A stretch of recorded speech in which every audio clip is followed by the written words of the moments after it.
welcome to Let's Talk to Animals. My name is Shannon Cutts. I'm an animal intuitive and sensitive, aka an animal communicator, and this rambunctious little sidekick for those of you who are listening to the audio version.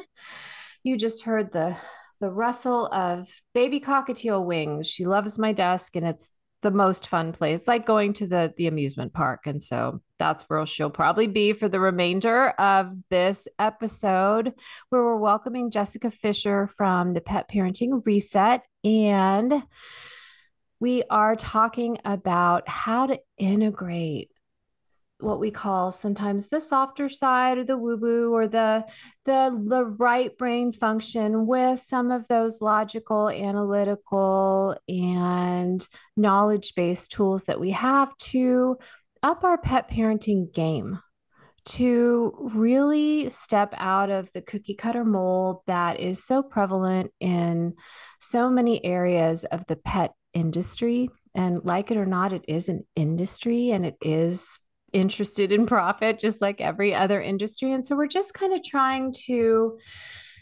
kind of take off those glasses and put on a different set of glasses where we see each animal in our care, in our family, as utterly unique and absolutely capable of and eager to share information, participate in their own care and well-being, and help guide us when we're feeling frustrated or scared or stuck. And of course, as an animal intuitive, my role is often just the messenger.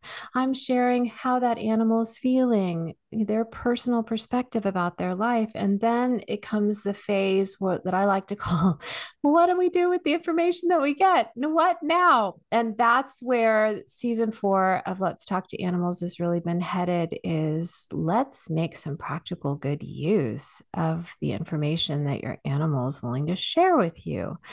So, Jessica, welcome to Let's Talk to Animals. I'm so delighted to have you. Thank you so much for having me. I'm really excited to be here and to help pet parents. Absolutely. Well, I know that's your passion, and just I'll put it in the show notes, but your website is the petparentingreset.com for your podcast. And then you have a different website, I believe, for those who want to schedule with you, Jessica Fisher, Jessica L. Fisher, excuse me, jessicalfisher.com. I need I need those glasses that have two different lenses for seeing up close now. That's a really fun time in life when your eyes just suddenly decide that they're going to do things differently. They don't give you any warning.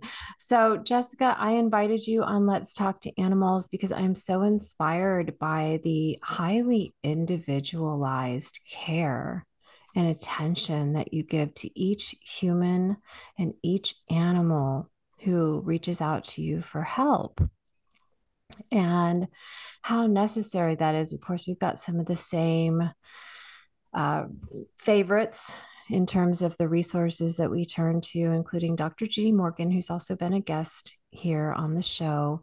But I always like to, before we dive into the work that you do today, I always like to ask our show guests to take us back, because once upon a time, something happened that fueled the passion that you have today, and all of the credentials and the incredibly hard work and the personal challenges behind the scenes that you've had with your own animals. And so, if that isn't too deeply personal, I would love to invite you to share a little bit more of your personal story with our listeners today.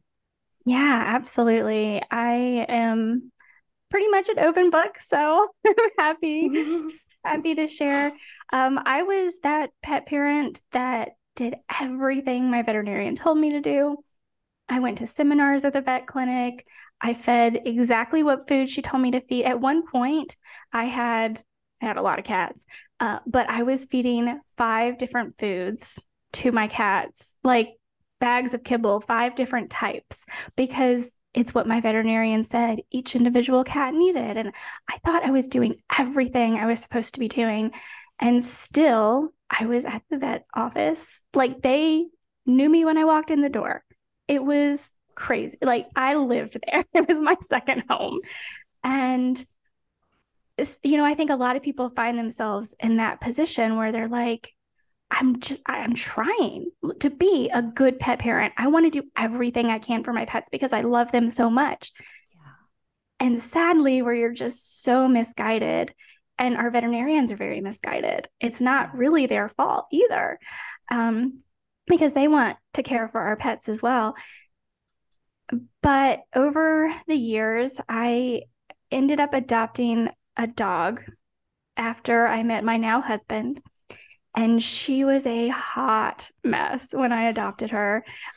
She she was rescued from a hoarding situation, had had no vet care. She had just had puppies who passed away. So she developed a mammary tumor. All of the teeth in her mouth were rotting out. She had seizures. And she was scared of men, terrified of men. So she was literally a hot mess. um, and I still did everything I thought I was supposed to do and everything the vet told me to do. And one day I realized I just started, following different pet pages on social media. And I'm like, wait a minute. The first thing I actually did was Dr. Judy's Pup Loaf. That was the very first, like, more holistic thing I ever did for my animals. And I turned to my husband one day. It had been 6 months and my dog hadn't had a seizure. And I was like, do you remember the last time Claire had a seizure? And he's like, oh my gosh, no, I don't. It's crazy. Wow. And she lived for years seizure free on a fresh food diet. And I just continued to learn and learn and learn. And after she passed away, she was my soul dog. After she passed away and I adopted another dog, she had really horrible separation anxiety. And so I had started a YouTube channel, and some random person, I wish I knew who they were now to credit them, came to me in the comments and said, because I was doing a lot of rescue, like working with different rescues. I did a lot of TNR, I did a lot of donations, would do adoption events. And she was like, I remember it was a woman, and she was like, it would be really nice if you could actually keep dogs out of rescues and shelters, right? And instead of putting all this work into trying to help them afterwards. And that hit me so hard. And I had already started learning about dog training because I had a dog with separation anxiety. And I just dove in and I said, okay, this is what I'm going to do. This is what I'm going to do to help keep dogs out of shelters and rescues, is to help people learn to live with their dogs in harmony instead of, all these behavioral issues that are causing dogs to wind up in shelters and rescues. And so I did that for a little while. And what I quickly learned, like within the first year, because I spent the first year training dogs all over San Diego for free to learn how to do what I wanted to do, right? And make sure it worked and make sure I understood it and make sure I was doing it right. And I started just talking to people about what they were feeding their dogs and how to raise them in a more holistic manner, because I saw in my dogs how incredible it was and the difference it made in their lives. And I was putting myself out of a job as a dog trainer because once they started feeding their dogs fresh foods, a lot of the behavioral issues they were seeing were just like poof, gone. And they're like, great, thanks, don't need to see you again. And I'm like, well, okay, great. As long as your dog is good and you're good. So that kind of led me down this path of the podcast and blogging and just wanting to get this information out to people. And fortunately, Dr. Ruth Roberts developed a certification program, and I was in like the top 12, I think, that graduated from her certification program. So now I'm a holistic pet health coach, and I can actually do deep dives into helping people with medical issues, chronic issues with their pets, and provide them holistic either additions or alternatives to traditional veterinary medicine. And that has just been, I mean, it just confirms to me that like, this is what I'm supposed to do in my life. Well, you glow. And those of you who are listening and watching the video version, you can see it. I encourage you to go. I mean, this is what we look like when we're perfectly placed and we're doing the work that meets the world in their area of deep need and also fulfills our own deep hunger to give back out of gratitude for everything that we've learned and the changes that we've seen in our own animals. I mean, I can relate. There once was a day that I never thought I would be able to hear animals. I never thought I would be able to talk two-way conversations with animals. I hired animal communicators, but I thought that was just, you got the genetic lottery. It was like, winning American Idol or The Voice or whatever's going on nowadays. It was like, and you just don't realize these tools, these insights, and these course corrects are available to all of us. And often, on my end, where it starts is when I'm having a conversation with an animal and I ask them about their food and how do they like their food. And this is actually really interesting. And I'd love to get your take on this because kibble's tasty, right? And here I want to share with you. When I moved in with my mom after my dad passed, and then my mother had a really horrific fall, and Oh, I'm she's so 80, and sorry. so so well, it's all working out, but I inherited a dog. And so because of her dachshund, and so had that process of transitioning our dachshund, who has never met anything edible or inedible that he doesn't think is delicious. And I had, so he didn't think there was anything wrong with his food. It was really tasty. It always arrived on time. We even had an automatic feeder. So if we weren't home, then it would just dump out the food. And so when as a pet parent, to see your animal is enjoying their food, looks forward to their food, it and the veterinarian endorses the food, because we were in the same position you were. We were purchasing the food that was recommended and doing a ton of research on the best kibble and with the Mhm. most nutrients and freeze-dried bits and all kinds, and varying the diet so the biome.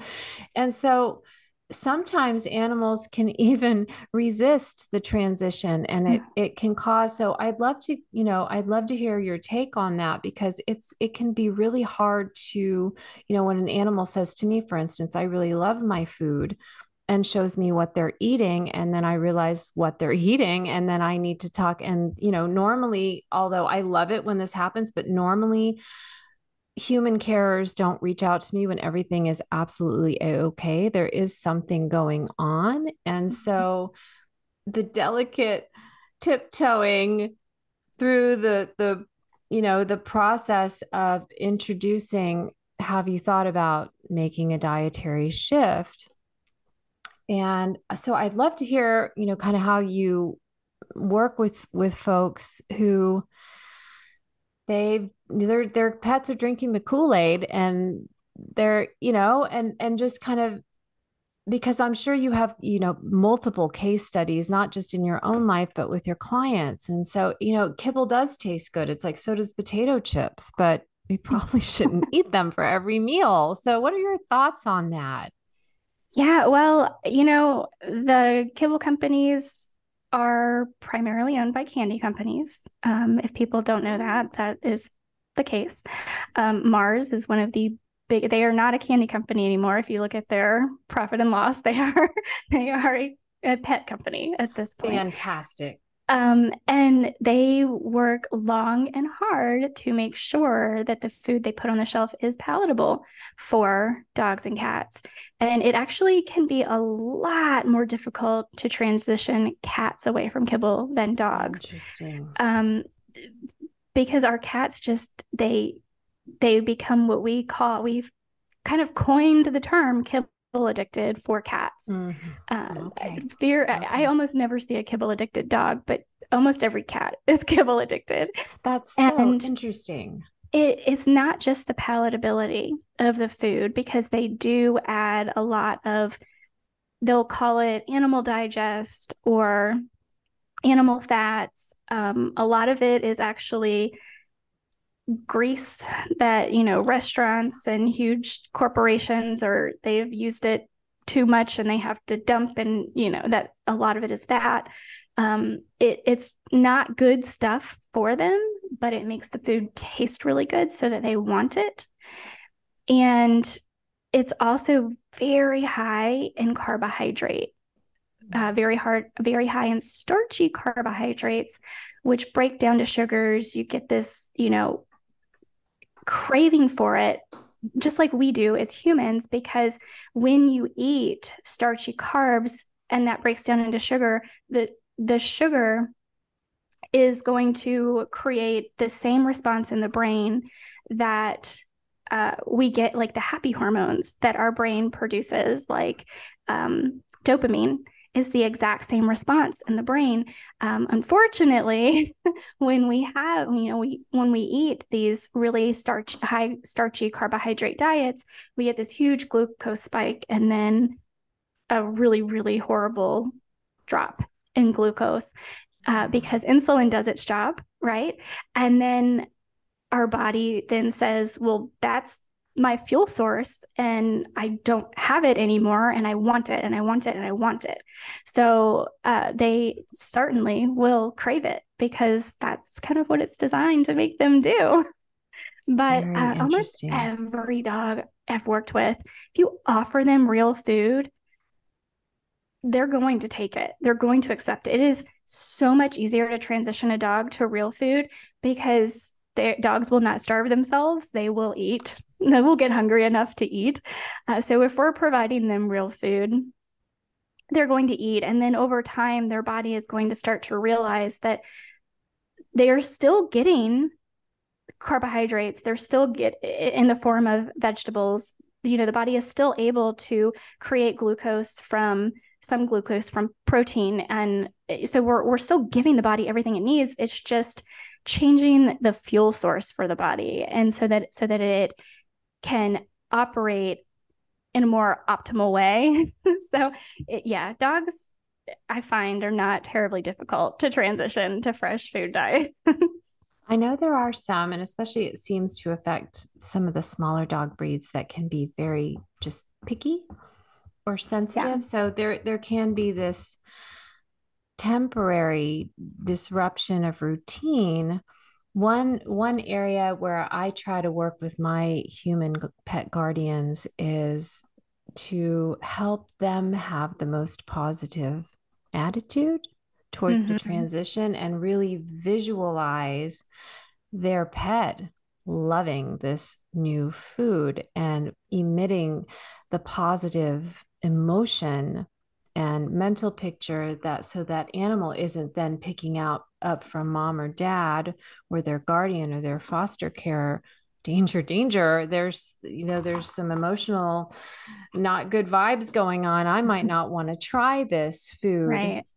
And it Yeah. actually reminds me of one of your blog posts that I shared with you just before we press record, how fascinated I've become in love with the gut microbiome. I'm just so intrigued by this role reversal that we're starting to learn about, where everything that makes us tick actually most of it originates in our gut brain rather than in our head brain. And it makes me feel like, when there's a disruption in routine for anyone in the family, it's so important to consider and to allow those emotions to kind of bubble up and then exhaust themselves. And so we can kind of come to a dietary change without I'm putting you on a diet, this is fresh food diet. Nobody wants to go on a diet.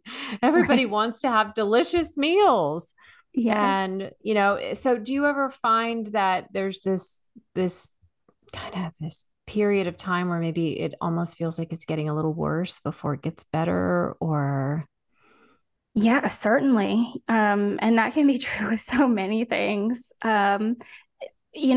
Especially if we have an animal or even us, if we have an animal who has just been sick for a long time, maybe the bad bacteria have outweighed the good bacteria in the gut for a very long period of time. Yeah. Or maybe there's candida present, dogs that have yeast, which is huge in a lot of, like bulldogs and Frenchies and things like that. They're notorious for having yeast. Um, they don't want to die, right? They want to live just like everything else does. So when we are intentional about what we do, what we feed, the supplements we give to create balance in the gut, to make sure that we have more good bacteria than we do bad bacteria. And the word good bacteria and bad bacteria is kind of a misnomer because they all have their place. It's the yin and yang, right? We can't have light without dark. We can't have good without evil. So even though we call some of these bacteria bad, as long as they aren't overrun in the gut, they actually have a place there. Like they actually should be there, just as long as they're not overtaking the quote unquote good bacteria, then we're good. So we've got to get this like homeostasis back in balance in the gut. We don't want to eradicate everything. We just want it back in balance. And a lot of bacteria, and I know I've worked with many dogs at this point with yeast and that candida, that they just do not want to die, right? They don't want to loosen their grip. They're like dictators. They're like, no, I'm not going down without a fight. But yeah, I mean, whatever we're talking about, whether it is, just trying to transition to a healthier food, it absolutely can. I mean, we can talk about the fact that if we go a little too fast, then maybe we're going to cause some GI upset. And maybe they're going to have diarrhea for a couple of days. And that's not a horrible thing either. We look at inflammation. We know inflammation is a, hot word to be talking about now. Yeah. It's not inherently bad. Inflammation plays a role in the body. If we have an infection, we need our body to respond with inflammation. We need that to happen in the body to get rid of the infection, to get the bad bacteria, whatever it is. When we have too much inflammation, it's really, really not a good thing. So everything in balance. And yes, absolutely, things can seem to get worse before they get better, but a lot of times that's part of the process of getting better. I hope that made sense. Absolutely. It absolutely has. And, it really hits home for me because in transitioning our dog, come here, sweet pea. If you heard a little tap tap on the keyboard, that was the dance, the new dance moves of the 4-month-old, right? Enthusiastic desk surfer that we've got here, Miss Petal. But with our dachshund, I also am a Reiki master practitioner. I work with the healing energy. And right from the start, when I started working with him, he loves Reiki, and he kept showing me this kind of this dense, dark, congested area deep in his gut. Now, this is a dog who'd been eating kibble, straight kibble, and commercial dog treats for 7 years, and came from a long line of purebred dachshunds, and that, the limited gene pool and all of the various genetic health issues that can crop up. And so I've seen it ease over time, and I feel the congestion is easing, and we've had to do a lot of really creative things, and many of the behavior issues have eased. However, in empowering Flash, our dachshund, to be a part of his healing and his dietary and his training and all the journey, there have been new issues that have arisen because now he knows that he's invited to the conversation. And so it's just really, it's a journey. And I think there's a tendency, because we're so busy, because there's so much information now. We went from like, do you want dog food or cat food? And those are the only two options. And there's one kind of each, to information overload. I mean, every time I turn around, there's a new pet mobile groomer, or whatever, running down the street, or a new pet business on the corner, and there's so much information overload. And so, really kind of taking off those, again, those glasses that are looking for, okay, that's a problem and I'm going to fix it. And now we'll be on a new track.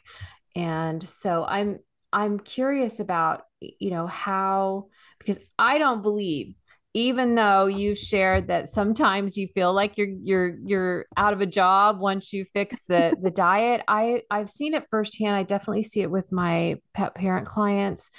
Um, Sometimes getting a baseline of good nutrition is just the first step. And it actually, again, the kind of the calm before the storm before the calm.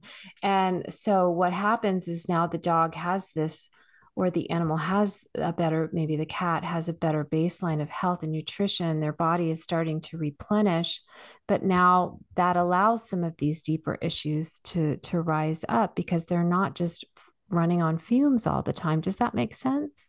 So I'm Oh, curious, like, absolutely. yeah, I know when you work with people for the benefit of their animals, there's this individualized approach that you have. And so I'm just kind of curious how you navigate that, and maybe what pet parents can expect because it feels to me like, and I know with our dog, it's an ongoing journey, and I have had to decide that I'm in for the long haul, and kind of shift my own mindset from, oh, I'm always putting out fires, I'm always solving problems, to I'm learning more and more, just like you said at the beginning of this podcast, and how that excitement and that adventure that you're having together rather than just more problems. So I'm curious, like, just how you help folks, through, and then when the training issues come up, not feeling like, oh, this, it's not working. We just have this Mhm. mindset, well, this should be solved, versus no, this is actually a good thing. Now we can deal with the trauma or the reactivity or whatever it is. Yeah, and I appreciate that you said, people just want their dogs to be healthy.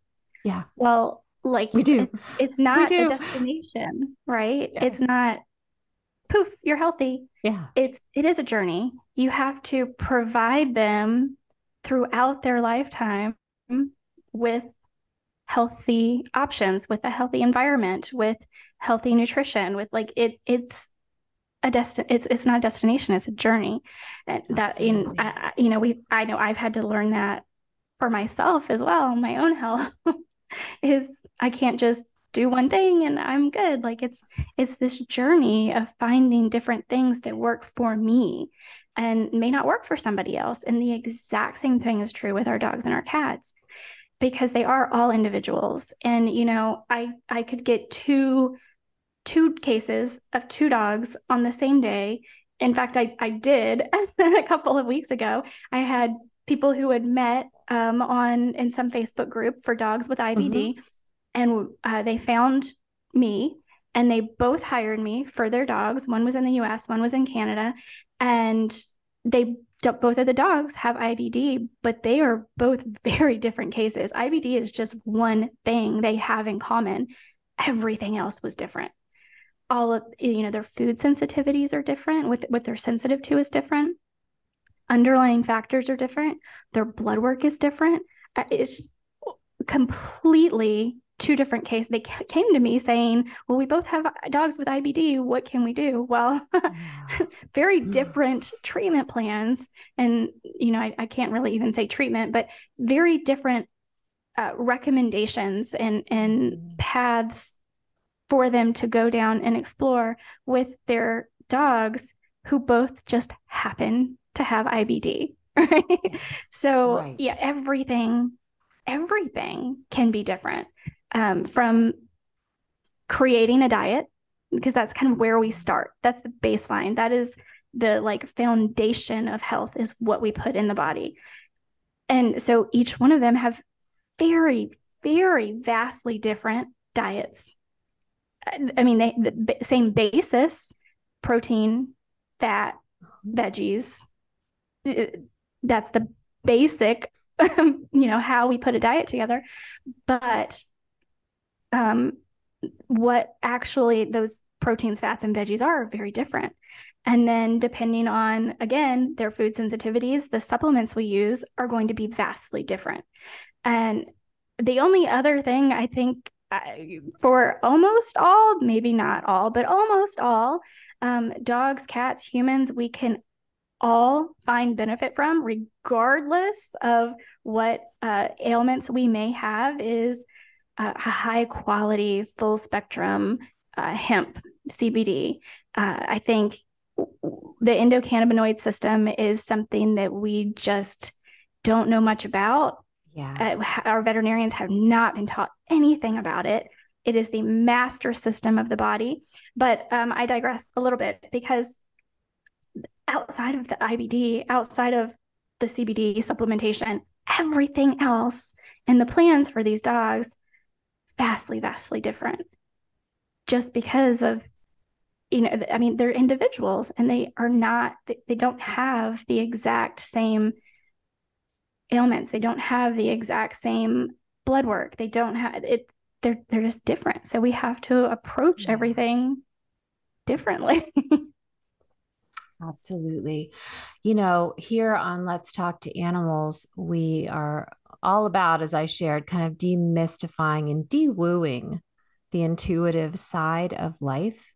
And I'm curious about, if you have had experience working with human pet parents who come to you and they say, my vet says I'm doing all the right things, all of the tests are clear, and yet there's just something in me that says all is not well.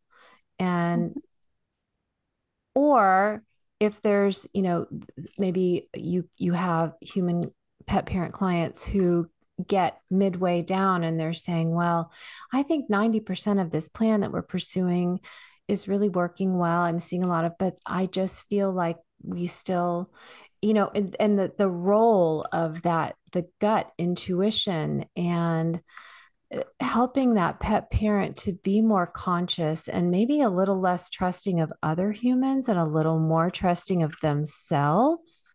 Because strangely enough, although we are smack dab in the middle of, self-care, self-love, it still doesn't feel like it's really trickled down into our hearts and our guts that we're actually doing it. We're Yeah, I still think it's very all too superficial. eager. Yeah, it still feels like, and when I teach animal communication, this is where we start actually, is hands-on, wide awake, eyes wide open, self-care and self-knowledge and self-friendship. And so, it can be awfully hard for pet guardians to push back or to walk away from a health or a medical professional who's telling them not only that they're doing everything right, but also that they shouldn't reach out for, like, we've got a holistic vet for our dog now. And that was a tough decision. And our traditional vet wasn't super happy about it. Mm-hmm. So I'm curious, like, I mean, we work in different, but it feels like very complementary fields in some ways. And I'm curious how you help these pet parents as they're taking their first tentative steps away from an industry that's set up to kind of, it's just not pet health or pet wellness is it the top priority all the time? I want to say that delicately, because I do believe there are so many vets who they only have a certain amount of time to go through training. They're dealing with who knows how many different species and different breeds and and they need to make a profit. They have families to care for, and it's just a difficult balance. But you know what I'm getting at, I think. Oh yeah. Yeah. Yeah. I'm very, very much in the belief that you, as the pet parent, are the head of your animal's care team, period.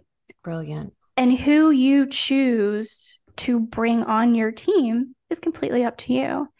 And if you choose to have a traditional conventional medicine veterinarian and a holistic veterinarian, if you choose to have, a holistic pet health coach like myself, an animal intuitive like yourself, a Reiki master, that is all part of your team. And you ultimately are the final decision maker for your pet. And if you don't feel comfortable with something, speak up and say so, because you are the absolute best advocate your pet is ever going to have. Nobody knows your pet like you do. And yeah, your veterinarian may know like the physiology of their body better than you do because they had training in that. But you know things your veterinarian doesn't because you had training in that, right? Like we all have to work together.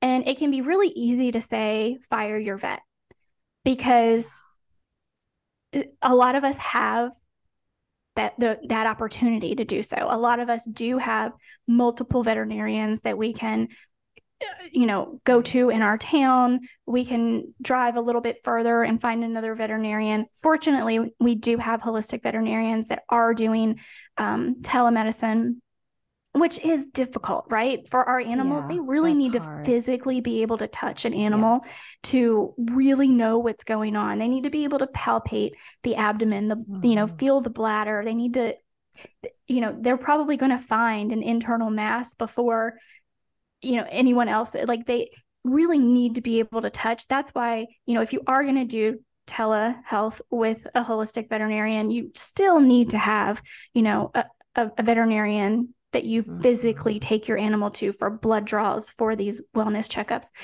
But this is all part of your pet's healthcare team. So I want to empower all of my clients to be that head of their pet's healthcare team. And it can take some time, and they can, a lot of them do lean on me a little more than I would like them to. But my goal is to help them find their confidence so that they can be the final decision makers for their pet. And they can say, okay, I tried this for the 10 days or the 30 days we were supposed to try it. I'm not feeling it. It's not feeling great for my pet. Okay, no problem. We can try something different. And I'm a very data-driven person. Like, I like woo-woo, don't get me wrong. I have hired animal communicators. I've had other animal communicators on my podcast. In fact, one of my very good friends is a muscle tester. Like it's all woo-woo. Love it. And I'm here for it. But I'm also very data-driven. So when I make decisions, I am still looking for what kind of data can I get? And a lot of it is going to be anecdotal. That's how science starts, is with anecdotal evidence.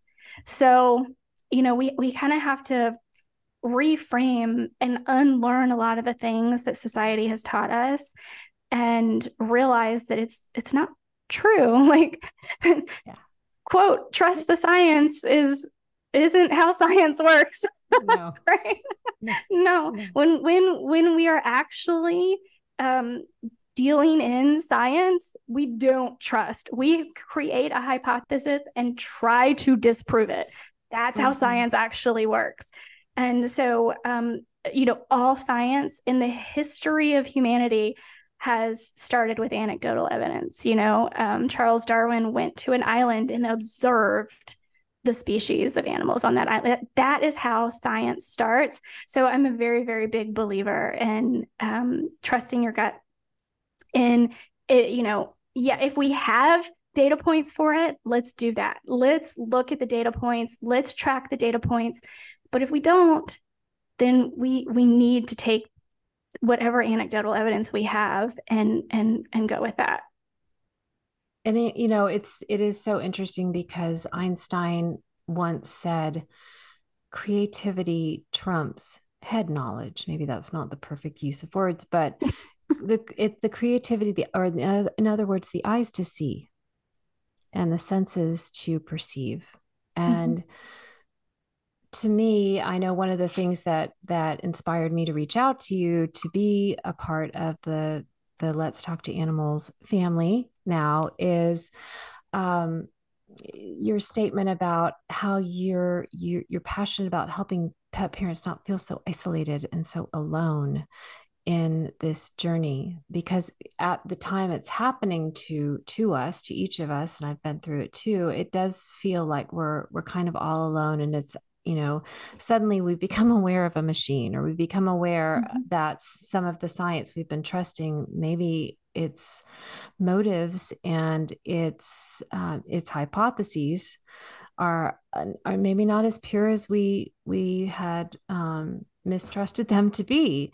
And so it does feel like everything that you do, everything that I do, it's very individualized because we're not, we're not trying to break apart a machine. We're just trying to mentor one pair, one human and one animal, well, two animals, but one human animal and one non-human animal to feel better, to to elevate their experience of life, and to feel hopefully ultimately less alone in their quest to throw away the cookie cutter and just kind of feel their way forward using all the tools, whether they're analytical, whether they're intuitive.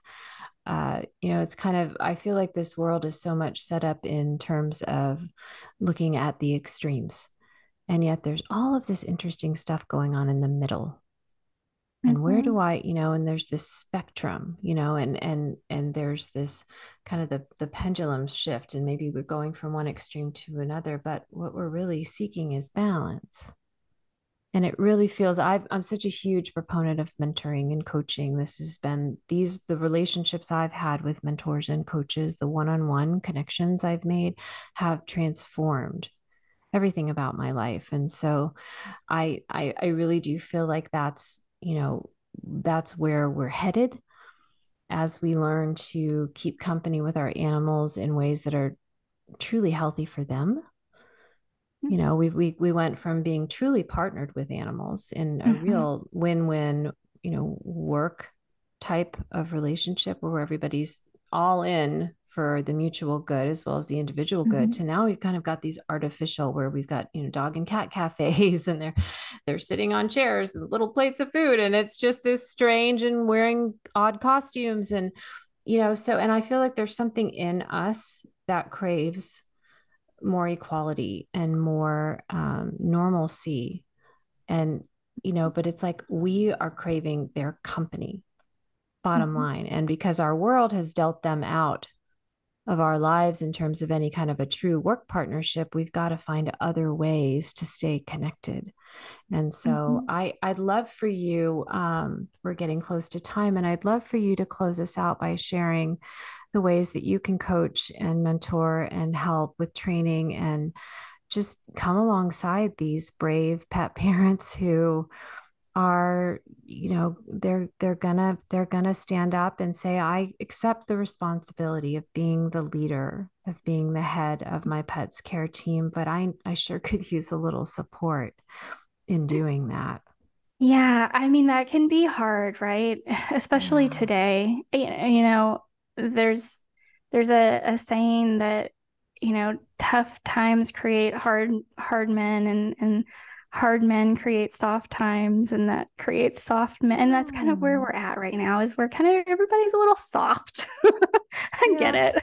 Yeah. It's easy to just kind of go with the flow and be comfortable and get by. I get it. I get it. I get it.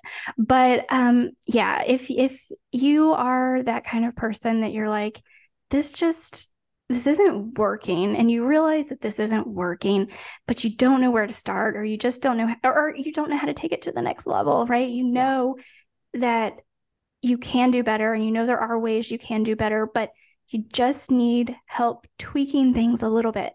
That's kind of where I like to come in. I can certainly create balanced diets for your dogs if you want to do DIY. I've helped many people figure out, ways they can still buy commercial foods that are not kibble, and Yes. still feed their pets a really healthy, nutritious diet. And I really also really, really, really love working with animals with chronic conditions, because I think that's where traditional veterinary medicine fails us. Yeah. They're excellent for the acute problems. They, get hit by a car, they break a leg, that they please, by all means, rush them Yes. to a traditional veterinarian. Absolutely. Um, Absolutely. And as far as training, dog training, I am a positive reinforcement trainer. I don't do that as much. I will still do it for one-on-one people kind of in my neighborhood. But what I realized is I'm only one person, and I live in a little area of town, and I can't get to the rest of the world. And so I do have an online course where I walk you through Nice. kind of the basics, all of the basics that you would ever want to know.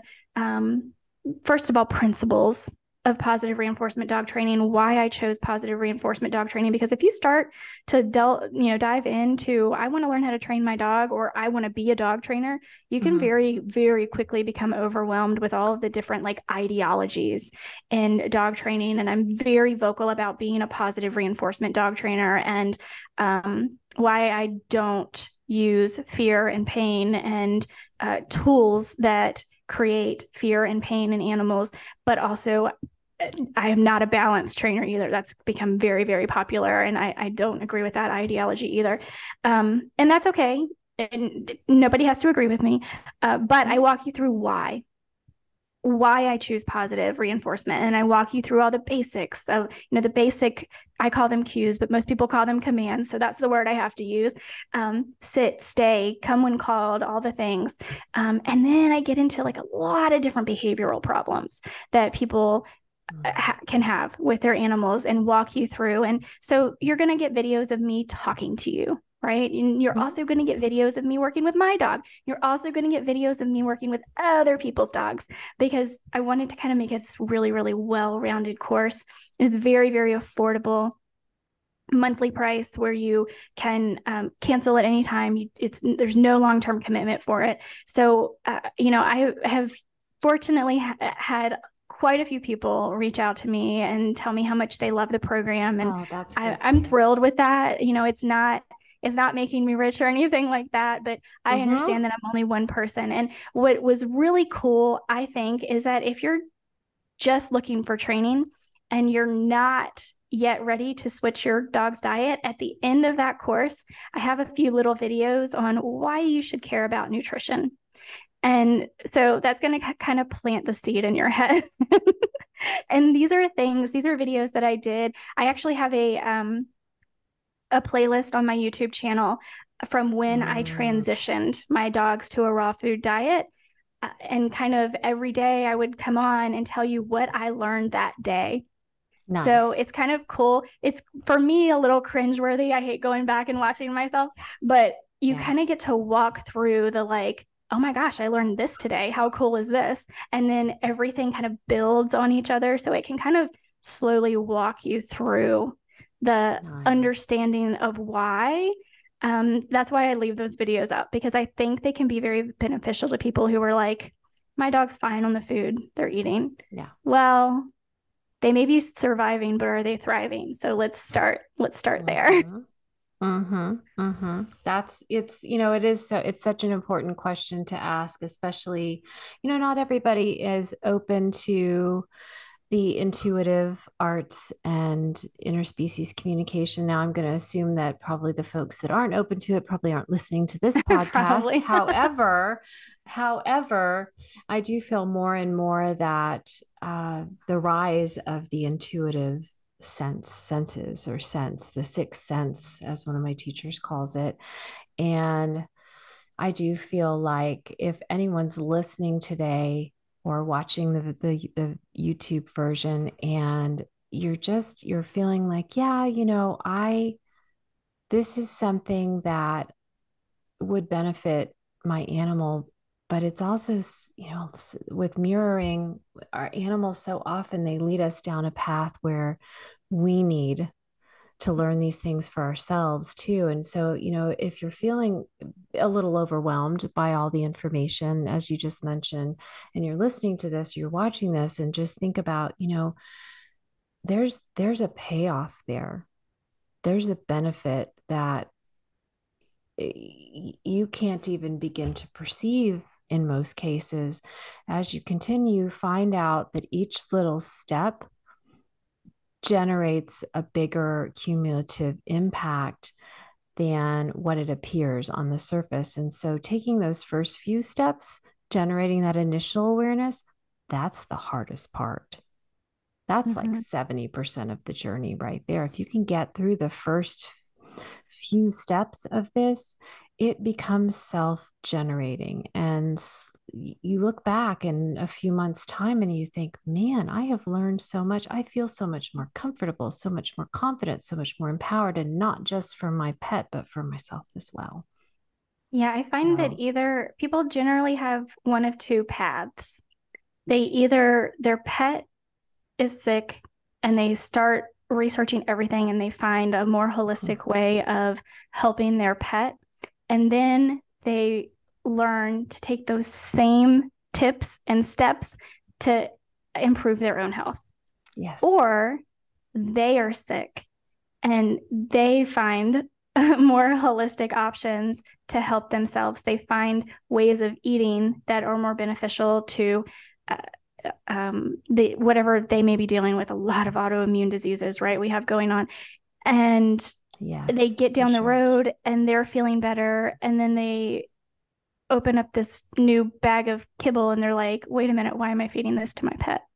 So it's usually one of those two paths. Interesting. So if you're listening to this, or you're watching the video version, you might ask yourself, where on that spectrum might you place yourself? And what benefits might arise for your whole family if you do take those first few steps? So, Jessica, so appreciate you being a part. I will definitely list all of your resources in our show notes. Before we close, for those of you who are watching on YouTube, there's this wonderful portrait behind you. And I'm just curious if you would share a little bit about this adorable puppy sleeping. Honestly, it's I bought it at a store and I I just love loved it. it. It's just it because to me it exemplifies what it looks like to feel truly peaceful and well. And I think It's the just, different like hues of blue kind of yeah. feed into that. Yeah. I've been searching and searching and searching, trying to find a complimentary one that's a cat, and I haven't found it, but I do absolutely love this one. And depending on who you are, if you're a pet person like you and I, you immediately see a dog sleeping on a sofa, Oh, right? If you're not a pet person, somebody will look at that. Like my husband looked at that and was like, what is that? Like he couldn't make it out to be a dog at interesting. first. Isn't that interesting? Okay, so now everyone who's listening to the audio version is going Yeah. to want to go over to YouTube and see what you see, right? Yes, So, Jessica, it's absolutely. been such a joy having you Thank on Let's Talk you. to Animals. It's great to be a little fly on the wall of your world and kind of hear about some of the next steps after I refer out some of my pet parent clients who need a little bit more personalized coaching and mentoring and training in some of these areas their animal has brought up. And so, the big takeaway here, if you're listening or watching, is that you really, especially if you're feeling alone, it doesn't have to be like that. There's a No, it growing doesn't. body online, locally, on social media, through these courses where you can find support that really serves and really empowers and supports. And so I want to thank you if you're listening or watching today for sharing a little bit of your valuable time and your pet's valuable time with us. If you have questions, I will put all of the contact information in the show notes. You can reach out to the we can reach out to the relevant party, either myself or Jessica, and find out a little bit more information. If you have further questions about or topics you'd like to hear about, please do let me know. And just a little reminder, you can always find us on your favorite streaming platform or over on YouTube under the extremely unsexy SM Cuts, which was the handle I chose, I don't know, 20 years ago, and it just stuck. And Jessica, the petparentingreset.com, jessicalfisher.com, and also Pet Health Junkies podcast, which I somehow managed to overlook mentioning. So lots of places to find you. And thank you again for your generous donation of time and expertise today. Look forward to keeping in touch with you. And dear listener, dear viewer, look forward to welcoming you back in 2 weeks for the next episode of Let's Talk to Animals. You can always reach me at animallovelanguages.com. I don't think I even said that, not even once. And just thank you for your love of our interspecies family members. Much appreciated and glad to be in such good company. Okay. See you soon. Thank All my you love. so much.